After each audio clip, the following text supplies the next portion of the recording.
Hey there, comic fans! Welcome back to Comic Yahud. Today we're diving into Chapter 5 of Tintin and the King Ottokar Sceptre. Let's get started. The farmers approach the cart, their expressions filled with confusion as they peer at the unexpected hand protruding from the hay. Tintin's hand, still clinging to a piece of straw, seems to beckon them closer as they exchange puzzled glances. As Tintin's head popped up from the mound of hay, he blinked in confusion, straw clinging to his hair. The farmers stood frozen in astonishment, scarcely believing what they had just witnessed. Tintin, with a look of relief on his face, exclaims with joy as he realizes Snowy has landed safely in the parachute. His cheerful declaration reassures both himself and the bewildered farmers nearby. Tintin, still half buried in the straw, waves his arms as he hurriedly tries to explain the crash. The farmers lean in, listening intently, though their puzzled expressions show they struggle to grasp his words. As Tintin calls out for Snowy, the farmers engage in a heated discussion, suspicion etched on their faces. Snowy, excited and oblivious to the tension, runs towards Tintin, barking energetically. One of the farmers suggests taking Tintin to the police, his tone firm and unwavering. Tintin, unfazed, agrees readily, eager to share his side of the story and clear up any misunderstandings. Together, they walk through the village towards the police station, Snowy trotting happily alongside. The villagers observe the unusual procession with interest as two officers wait outside the station, their expressions curious. Tintin approaches the captain urgently, insisting on the importance of their conversation and requesting privacy. The captain, slightly taken aback, agrees and dismisses the others, signaling for them to leave the room. Once alone, Tintin asks the captain about a troubling detail he read concerning the king's scepter and the potential consequences of its loss.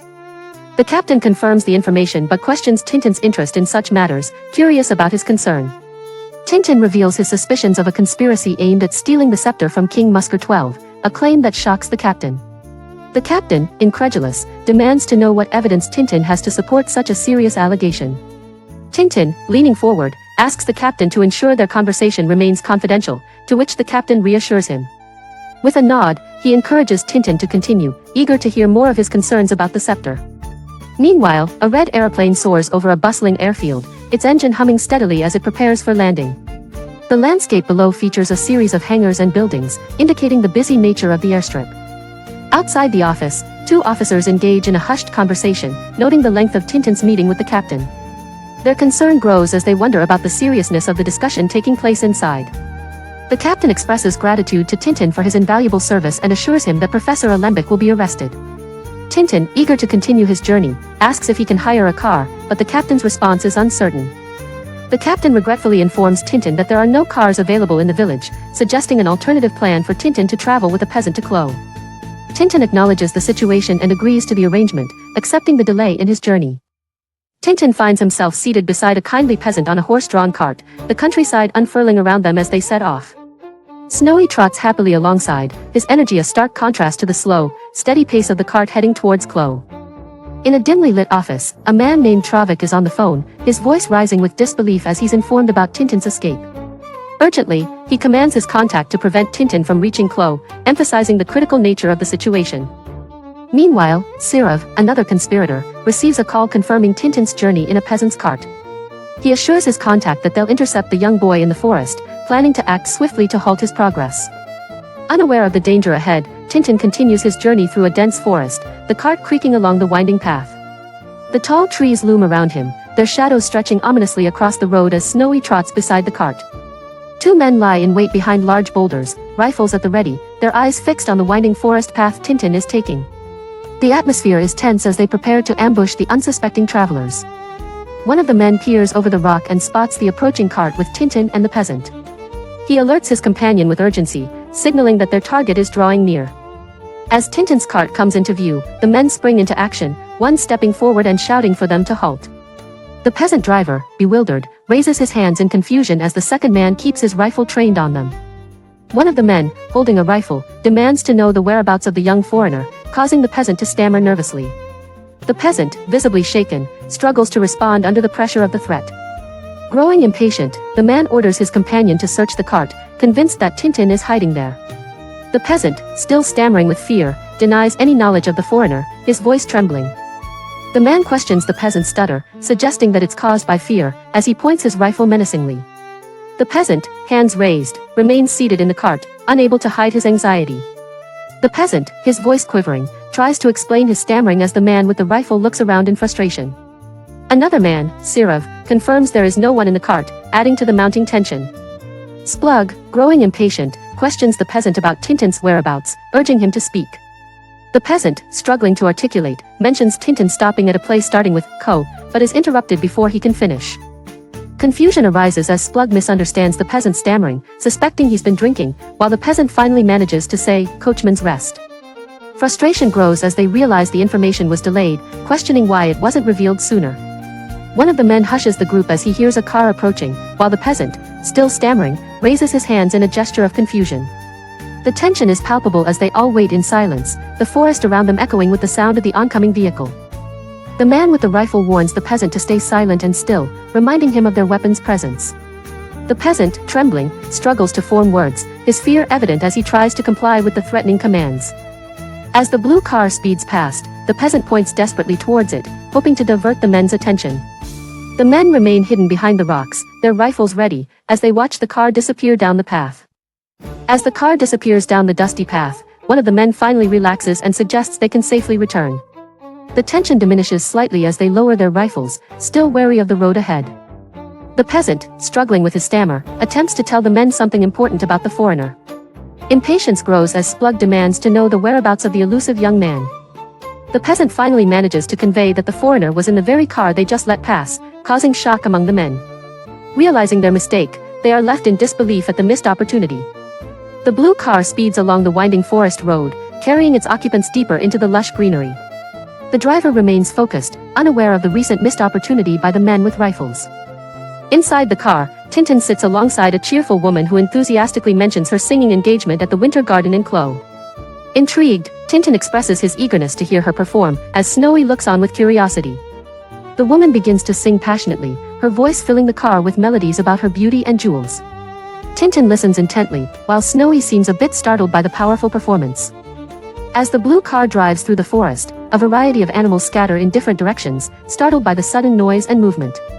A rabbit dashes across the path while a hedgehog scurries into the underbrush, highlighting the car's intrusion into the otherwise tranquil environment. Inside the speeding car, Tintin listens with a bemused expression as the woman continues her exuberant singing, her voice booming through the enclosed space. Snowy, looking rather concerned, comments on the fortunate strength of the car windows, hinting at the volume of the performance.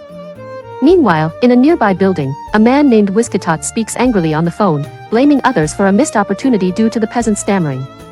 He decides to take action by contacting the chief of police at Zlip, confident that his ally will intercept Tintin on the road. As the woman finishes her song, she eagerly asks Tintin for his opinion, her eyes sparkling with expectation. Tintin, slightly overwhelmed, stammers out a polite compliment, trying to mask his surprise at the powerful performance. Encouraged by Tintin's response, the woman cheerfully decides to sing another song, much to Tintin's shock and Snowy's concern. Tintin's eyes widen, anticipating another overwhelming performance in the confined space of the car. Meanwhile, the blue car approaches a checkpoint where a stern policeman stands with his hand raised to halt them.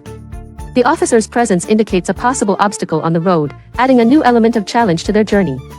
At the checkpoint, the officer demands to know the whereabouts of the boy traveling with the passengers. A quick-thinking man explains that the boy disembarked earlier, claiming he forgot something at the coachman's rest.